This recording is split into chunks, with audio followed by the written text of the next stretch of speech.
ہمارے قریب کے دیہات کا ایک واقعہ ہے۔ ایک نوجوان جس کی تعلیم بھی نہیں تھی اور شکل بھی عام سی تھی، یعنی شکل بھی عام سی، عقل بھی عام سی اور تعلیم بھی نہیں تھی۔ اس کی ایک خوبصورت کزن تھی۔ اس نوجوان نے کہا، میں اپنی اسی کزن سے شادی کرنا چاہتا ہوں۔ چنانچہ ماں باپ نے بھی ادھر زور دیا۔ لڑکی والوں نے لڑکی سے پوچھا تو لڑکی نے تو شروع میں ہاں کر دی۔ نکاح ہو گیا، رخصتی بھی ہو گئی، لیکن جب وہ آ کر اس کے پاس رہی تو اب اسے پتہ چلا کہ یہ تو پکا جاہل ہے۔ وہ سوچ میں پڑ گئی کہ نہ عقل نہ شکل ہے، زندگی کیسے گزرے گی۔ چنانچہ اس لڑکی نے دل ہی دل میں اس نوجوان کو ناپسند کرنا شروع کر دیا، مگر خاموش رہی۔ شادی کے 3-4 دن بعد عام طور پر دلہنیں اپنے ماں باپ کے گھر جاتی ہیں، یہ لڑکی بھی چلی گئی۔ اس کے دل میں یہ بات تھی کہ اب میں دوبارہ اس گھر میں کبھی نہ آؤں تو زیادہ اچھی بات ہوگی، مگر اسے ماں باپ کے سامنے بات کرنے کی جرات نہیں ہو رہی تھی، کیونکہ ایک تو قریب کا رشتہ تھا اور دوسرا شروع میں ہاں بھی کر چکی تھی۔ انہیں ایک گاؤں سے دوسرے گاؤں جانا تھا۔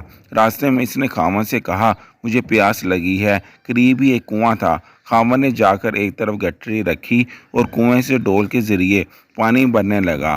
بیوی کے دل میں شیطان نے ایسی بات ڈالی کہ اس نے پیچھے سے اپنے خاوند کو کنویں میں دھکا دے دیا۔ جب دھکا دیا تو خاوند کنویں میں جا گرا۔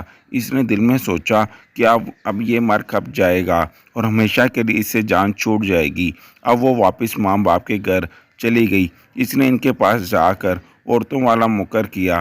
عورتیں مکر میں یہ تو مشہور ہوتی ہیں، جیسے اخوان یوسف نے مکر کیا تھا ویسے اس نے بھی مکر کیا۔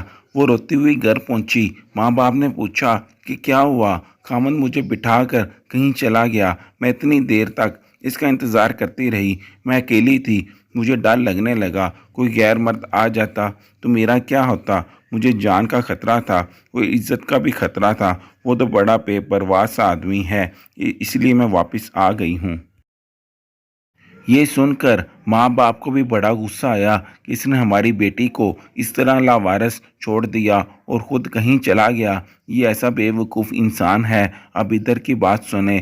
جب خاوند پانی میں گرا تو جان بچانے کے لیے اس نے ہاتھ پاؤں مارے تو اس کا ہاتھ اس رسے پر پڑ گیا جس کے ساتھ ڈول بندھے ہوتے ہیں۔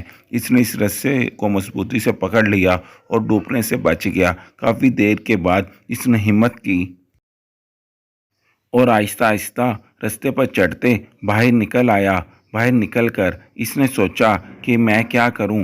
اس نے دل ہی دل میں کہا کہ مجھے توقع نہیں تھی کہ میری بیوی میرے ساتھ ایسا معاملہ کرے گی۔ کوئی بات نہیں، میں دوبارہ چلا جاتا ہوں۔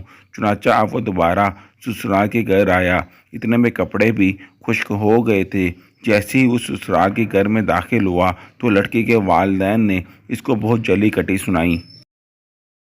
کہنے لگے، تو کیسا بے عقل انسان ہے کہ تو ہماری بیٹی کو اکیلے چھوڑ کر چلا گیا۔ تو بڑا بے پرواہ ہے، تجھے اس کا ذرا خیال نہیں۔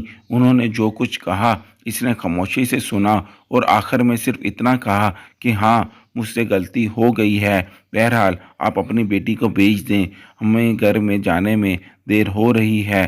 جب انہوں نے دیکھا کہ یہ بہت شرمندگی کا اظہار کر رہا ہے تو انہوں نے پھر بیٹی سے کہا، کوئی بات نہیں، اب تم چلی جاؤ۔ اب بیٹی تو چل پڑی، لیکن اس کے دل میں ایک بات بار بار آنے لگی کہ اگرچہ یہ ان پڑھ تھا، اگرچہ یہ بے عقل تھا، شکل اچھی نہیں تھی، مگر اس نے میرے ماں باپ کے سامنے میرا عیب تو چھپایا ہے۔ اس کا دل بڑا ہے نا۔ اگر یہ میرے ماں باپ کے سامنے میری حقیقت کھول دیتا تو میں تو ماں باپ کو چہرہ دکھانے کے قابل ہی نہ رہتی۔ اس ایک بات نے اس لڑکی کے دل میں خاوند کی ایسی محبت پیدا ہوئی کہ اس نے اپنی بقایا پوری زندگی اپنے خاوند کی محبت میں گزار دی۔